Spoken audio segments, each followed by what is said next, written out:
పిల్ల నిరుపేద కాబట్టి చింకు గుడ్డలు కట్టుకుంది.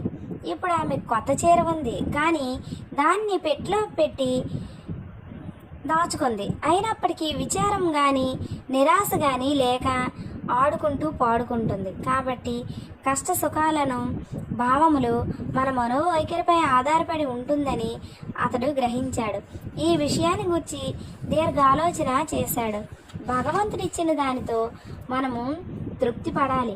భగవంతుడు మనల్ని అన్ని దిశల నుండి కాపాడి మనకు కావలసినది ఇచ్చిచుండును. కావున భగవంతుడు ప్రసాదించినదంతా మన మేలు కొరకే అని గ్రహించాలి. ఈ ప్రత్యేక విషయంలో ఆ పిల్ల యొక్క పేదరికం, ఆమె చినిగిన చీర, కొత్త చీర, దానినిచ్చిన దాత, దాన్ని పుచ్చుకొన్న గ్రహీత, దాని భావము, ఇవన్నీ భగవంతుని అంశాలే. భగవంతుడు